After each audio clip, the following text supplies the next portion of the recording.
नमस्कार दोस्तों, स्वागत है आपका मेरे यूट्यूब चैनल पर। दोस्तों, आज मैं आपको जनगणना विषय से संबंधित सारे जो प्रमुख तथ्य हैं, उनके बारे में रूबरू करवाऊँगा। सबसे पहले मैं आपको जनगणना शब्द का अर्थ बता देता हूँ। ये 2 शब्दों से मिलकर के बना है, जन और गणना। जन यानी लोग और गणना यानी उनकी गिनती, यानी किसी देश में रहने वाले लोगों की गिनती को ही जनगणना कहा जाता है। और भारत की जनगणना, जो कि सबसे प्रमुख देशों की जनगणना में गिनी जाती है, उसी ने संबंधित आज जो प्रमुख तथ्य हैं उनसे मैं आपको रूबरू करवाऊँगा। तो आइए शुरू करते हैं इस जानकारी के इस विषय को। सबसे पहली बात, भारत की जो जनगणना है वो विश्व के उन देशों की जनगणना में गिनी जाती है जो कि अपनी ताकत और अपना रुतबा पूरे विश्व में कायम रखते हैं। आप जैसे कि जानते हो कि भारत आज विश्व में सबसे प्रमुख देशों में गिना जाता है, इसीलिए उसकी जो जनगणना है वो भी बड़े स्तर पर और बड़े ही गोपनीय तरीके से की जाती है, ताकि कोई विदेशी ताकत हमारे भारत की जो संप्रभुता है उसको ठेस ना पहुंचा पाए। यहाँ आप इस स्लाइड पर ये जो लोगो देख रहे हो, ये लोगो हमारी भारत की जो जनगणना है उसका लोगो कहलाता है, जिसके अंदर बाहर साइड में ये जो चक्र है ये भारत की जो जनगणना का मेन मोटो है, यानी कि हमारे जो भारत के लोग हैं वो एक हैं और संगठित हैं, ये दर्शाता है। इसके अंदर भारत की जनगणना और नीचे सेंसस ऑफ इंडिया लिखा हुआ है, और इसके बीच में ये सूर्य इस बात का द्योतक है कि हमारे जो भारत के लोग हैं वो एक सूर्य के समान है। और ये बीच में ये जो कलरफुल आपको दिख रहा है ये भारत के तिरंगे को दर्शाता है। ये जो आपको दिख रहे हैं लोग, ये भारत की एकता को, और ये बीच में ये जो आपको दिख रहा है ये भारत का अशोक चक्र है और ये उसको दर्शाता है। भारत की जो जनगणना है वो सन 1872 में लॉर्ड मेयो के कार्यकाल में शुरू हुई थी, और इसकी जो नियमित जनगणना है वो लॉर्ड रिपन, जो कि उस समय के वायसराय थे, उनके दौरान 1881 में हुई थी, और तब से लेकर के आज तक ये जनगणना बदस्तूर जारी है। सन 2011 में जो जनगणना हुई थी वो भारत की 15वीं जनगणना थी, और अब जो जनगणना होगी वो भारत की 16वीं जनगणना होगी। सन 2011 की जो जनगणना थी उसका जो शुभंकर है वो प्रगणक शिक्षिका था, और इसका जो आदर्श वाक्य है वो हमारी जनगणना हमारा भविष्य ये था। शुभंकर का अर्थ होता है कि किसी भी कार्य की शुरुआत में जो हम अच्छा शगुन लेकर के चलते हैं उसे हम शुभंकर कहते हैं। और यहाँ का जो शुभंकर है वो प्रगणक शिक्षिका, यानी कि एक समझदार और एक होशियार शिक्षिका ये थी। और हमारे जो भारत की जनगणना का जो उत्तरदायित्व है वो भारत का महापंजीयक संभालता है, और हमारे जो वर्तमान महापंजीयक हैं जो कि सर्वोच्च अधिकारी हैं इसके, वो डॉक्टर सी चंद्रमौली है। तो अगर आपसे प्रश्न पूछ ले जनगणना से संबंधित कि भारत के वर्तमान उच्चतम अधिकारी कौन है, तो आपका उत्तर होगा डॉक्टर सी चंद्रमौली। आइए बढ़ते हैं आगे की ओर। सबसे पहला तथ्य है जनसंख्या घनत्व, यानी डेंसिटी ऑफ पॉपुलेशन। ये जनसंख्या से संबंधित एक बहुत ही महत्वपूर्ण और एक बहुत ही अच्छा टॉपिक है। जनसंख्या घनत्व में आप इस तरीके से समझ सकते हो, प्रति वर्ग किलोमीटर में निवासित औसत जनसंख्या का अनुपात जनसंख्या घनत्व यानी डेंसिटी ऑफ पॉपुलेशन कहलाता है। यानी कि किसी प्रति वर्ग किलोमीटर में, यानी कि वर्ग किलोमीटर में रहने वाले किसी जनसंख्या का जो अनुपात है वो जनसंख्या घनत्व कहलाता है। इसका जो सूत्र है, यानी इसका जो फॉर्मूला है वो है कुल जनसंख्या बराबर कुल क्षेत्रफल। इसके माध्यम से आप समझ सकते हो कि मान लो किसी क्षेत्र की जनसंख्या 100 है और वहाँ पर रहने वाले लोगों का जो क्षेत्रफल है वो 10 है, तो इसका जो जनसंख्या घनत्व है वो 10 आएगा, क्योंकि कुल जनसंख्या 100 थी और कुल क्षेत्रफल 10 था। तो अगर आप इसको भाज्य देंगे तो इसका उत्तर 10 आएगा। इस तरीके से आप इसे समझ सकते हो। आइए बढ़ते हैं आगे की ओर। इस चित्र में आपको 2 मैप दिखाए गए हैं। इसका जो पहला मैप है उसके अंदर आपको डिस्ट्रिक्ट और स्टेट वाइज बताया गया है। यहाँ आप देख सकते हैं कि जो दिल्ली वाला जो क्षेत्र है, यहाँ पर बहुत ज़्यादा डेंस एरिया और डेंस पॉपुलेशन फैला हुआ है, जबकि ये जो आंध्र प्रदेश और उड़ीसा वाला क्षेत्र है यहाँ पर कम पॉपुलेशन है।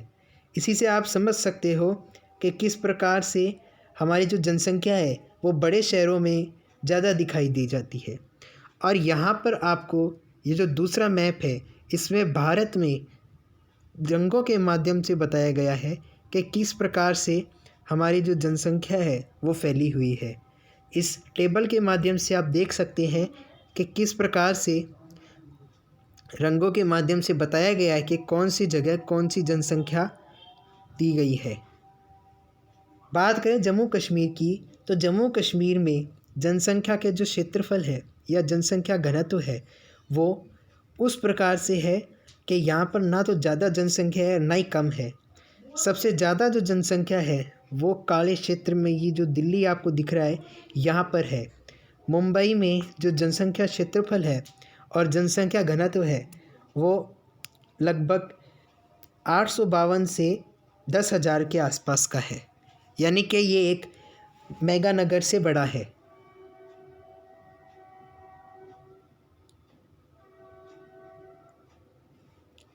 दूसरा तथ्य है लिंगानुपात। इसका अगर हम संधि विच्छेद करें तो लिंग प्लस अनुपात होगा, जिसका मतलब होता है लिंग और उनका अनुपात, यानी प्रति 1000 वर्षों की तुलना में स्त्रियों की संख्या को लिंगानुपात कहते हैं। यहाँ आप इस तरीके से समझ सकते हो। इस चित्र में आपको बताया गया है कि किस प्रकार से हमारा जो इंडिया है उसके मैप में बताया गया है कि जो ये वाला क्षेत्र है, नीचे वाला क्षेत्र, ये सबसे ज़्यादा सेक्स रेशियो के मामले में अव्वल दर्जे पर रखता है। और भारत में सबसे ज़्यादा जो सेक्स रेशियो है यानी लिंगानुपात है वो केरल में पाया जाता है। और उसके बाद में ये जो दूसरा रूप है उसके अंदर आप 2001 की जनगणना के रूप में देख सकते हो, जिसके अंदर 1000 से ऊपर की जो जनसंख्या का लिंगानुपात है वो क्षेत्र है हिमाचल प्रदेश, उत्तराखंड और ये जो दक्षिण भारत वाला हिस्सा है यहाँ, और पूर्वोत्तर के कुछ हिस्से भी इसके अंदर शामिल है। ये जो क्षेत्र है यहाँ पर लिंगानुपात ज़्यादा पाया जाता था। और अगर आप इसे फॉर्मूले के हिसाब से समझना चाहते हैं तो इसका फॉर्मूला होगा कुल पुरुषों की जनसंख्या बराबर में कुल स्त्रियों की जनसंख्या, और उन्हें अगर हम 100 से भाज्य देंगे तो उसका जो परिणाम आएगा वो लिंगानुपात कहलाता है। तीसरा है शिशु लिंगानुपात यानी चाइल्ड सेक्स रेशियो। जो 0 से 6 वर्ष के जो बच्चे हैं उनका जो लिंगानुपात है वो शिशु लिंगानुपात कहलाता है। या आप समझो, जनसंख्या में 0 से 6 वर्ष की आयु के बच्चों की जो समूह है उनमें प्रति 1000 पुरुषों की तुलना में उसी आयु समूह में स्त्रियों की जो जनसंख्या है उसको अगर हम अनुपात के रूप में लिखें तो जो परिणाम आएगा वो शिशु लिंगानुपात कहलाता है। यानी शिशु लिंगानुपात आप इस तरह समझ सकते हो कि स्त्रियों या बालिकाओं की संख्या अपॉन में बालकों की संख्या, और उसे 100 से अगर हम भाज्य देंगे तो उसका जो परिणाम आएगा वो शिशु लिंगानुपात कहलाता है। यहाँ आप इस तरह से समझ सकते हो कि मान लो पुरुषों का क्षेत्रफल 1000 है, महिलाओं माफ़ कीजिए, बालिकाओं का संख्या 1000 है और बालक है उनकी संख्या लगभग 800 है। तो इसको अगर हम 100 से करेंगे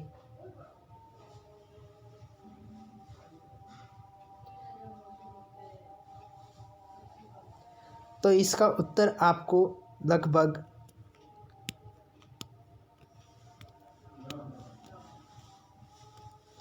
120.8 के आसपास में आएगा।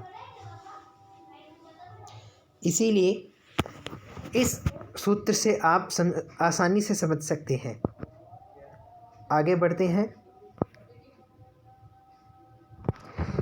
यहाँ आपको 3 मैप दिखाए गए हैं जिनमें जो 1991 की जनसंख्या है सबसे पहले उसमें बताया गया है। उसके बाद में 2001 की जो जनसंख्या है उसका बताया गया है और ये आखिर में सन 2011 में जो जनसंख्या हुई थी उसका आपको बताया गया है।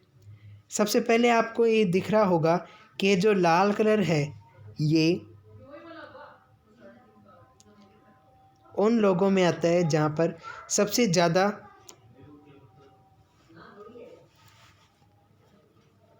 बच्चों की मृत्यु पाई जाती है। तो आप देख सकते हैं कि पंजाब और हरियाणा में सन 1991 में ये पाई गई थी। इसके बाद में गुजरात में भी ये पाई गई और फिर पूरे उत्तर भारत में आप देख सकते हैं जो लाल कलर है ये यही दर्शाता है कि सबसे ज़्यादा बच्चों की मौत या मृत्यु किस प्रकार से उनकी मृत्यु दर का बढ़ना दर्शाया गया है। इसके बाद में अगला नंबर आता है साक्षरता दर का। साक्षरता दर यानी 7 वर्ष और उससे अधिक आयु का जो व्यक्ति किसी भाषा को समझ सकता हो या उसे लिख सकता हो या पढ़ सकता हो वो आदमी साक्षर कहलाता है। यानी कि 7 वर्ष से ऊपर का आदमी जो कि किसी भाषा को पढ़ सकता हो जैसे कि पंजाबी, मराठी, हरियाणवी, उसे समझ सकता हो और उसे लिख सकता हो, वो आदमी साक्षर कहलाता है। और सही मायने में इस चित्र में आप देख सकते हैं कि किस प्रकार से उसे दर्शाया गया है। यहाँ पर जो अबव 90 है उसके अंदर केरल, मिजोरम, त्रिपुरा और गोवा ये सबसे ज़्यादा आपको देखने को मिलते हैं। और भारत में लिटरेसी रेट सबसे ज़्यादा केरल में पाई जाती है। केरल में लगभग 90% से ज़्यादा लिटरेसी रेट कायम है। ये तो सन 2011 की बात थी और अभी भी केरल ने अपना ये वजूद कायम कर रखा है। अगर आपको लिटरेसी रेट का सूत्र जानना है या फिर उसका आपको फॉर्मूला जानना है तो ये फॉर्मूला आपको यहाँ पर देखने को मिलेगा कि साक्षर संख्या बराबर में 7 प्लस आयु जनसंख्या और उसे 100 से अगर हम गुणा करें तो जो आपको परिणाम मिलेगा वो परिणाम साक्षरता दर कहलाता है।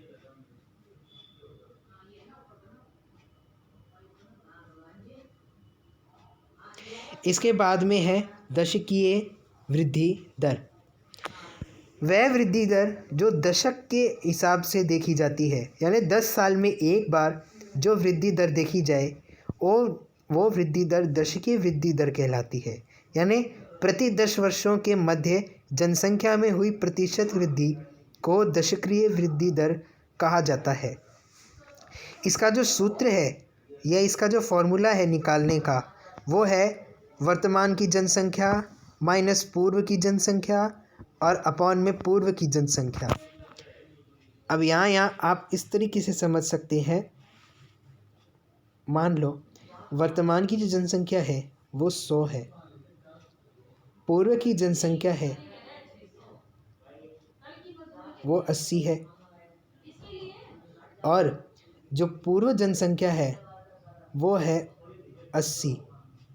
तो 100 में से 80 गए तो 20/80 और इंटू 100, तो 0 से 0 गया, इसका उत्तर आएगा 200/8 यानी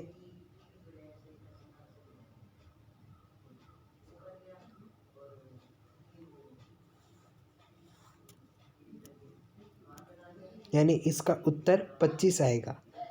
तो इस तरीके से आप समझ सकते हैं। वर्तमान जनसंख्या थी 100, पूर्व जनसंख्या थी माना हमने 80 और पूर्व जनसंख्या 80 थी। तो वर्तमान जनसंख्या को पूर्व जनसंख्या से हमने घटाया तो यानी 100 माइनस 80, तो इसका उत्तर 20 आया। और अपॉन में 80 था ही, तो 20/80 उसे हमने 100 से गुणा किया तो इसका उत्तर 25 आया। तो ये एक उदाहरण के तौर पे मैंने आपको बताया है, जिसे दशकीय वृद्धि दर के हिसाब से हम देख सकते हैं। हमारा जो भारत है या हमारा जो विश्व है, उसके तौर पे हम कहें तो सन 1921 में नकारात्मक दशकीय वृद्धि दर दर्ज की गई थी, जो कि हमारे जनगणना वृद्धि दर या दशकीय वृद्धि दर के जो रूप है उसके अंदर सबसे ज़्यादा नकारात्मक रूप में पाई जाती है। और साल 1921 को नकारात्मक दशकीय वृद्धि दर के रूप में माना जाता है। और इसका कारण था कि उस समय चूँकि विश्व युद्ध चल रहा था और उसके जो परिणाम थे यानी आर्थिक महामंदी चल रही थी, उसी कारण ये जो वृद्धि दर है उसका नकारात्मक रूप देखने को मिला। इस चित्र में आप देख सकते हैं कि किस प्रकार से यहाँ पर आपको इस मैप में बताया गया है कि हमारा जो भारत है उसका जो सन 2001 से 2011 के अंदर जो दशकीय वृद्धि दर है वो दर्शाई गई है। यहाँ आप देख सकते हैं इस स्लाइड पर जम्मू कश्मीर और ये जो हमारा मध्य भारत है और पूर्वोत्तर भारत है, यहाँ पर दशकीय वृद्धि दर देखी जाती है और यहाँ पर सबसे ज़्यादा इसका रूप देखा गया है।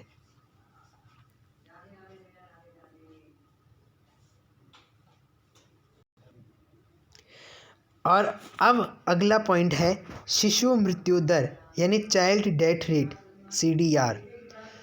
प्रति 1000 जीवित जन्मे शिशुओं की जनसंख्या के अनुपात में 1 वर्ष से कम आयु वाले मृत शिशुओं की संख्या को दर्शाती दर शिशु मृत्यु दर कहलाती है। यानी शिशु मृत्यु दर किसी वर्ष में प्रति 1000 जीवित जन्म पर उसी वर्ष, माफ़ कीजिए यहाँ पे ये वृक्ष लिखा हुआ है लेकिन इसकी जगह वृक्ष की जगह वर्ष है। तो उसी वर्ष में मृत शिशुओं की जनसंख्या का अनुपात शिशु मृत्यु दर कहलाता है। यानी कि किसी वर्ष में 100 बच्चे पैदा हुए लेकिन उनमें से 1000 बच्चों का जो अनुपात है यानी 100/1000, तो उसका अपन देखें तो 1/10 यानी कि 0.1 इनकी शिशु मृत्यु दर है। तो ये एक उदाहरण से मैंने आपको बताया कि किस प्रकार से आप इसका आंकलन कर सकते हो।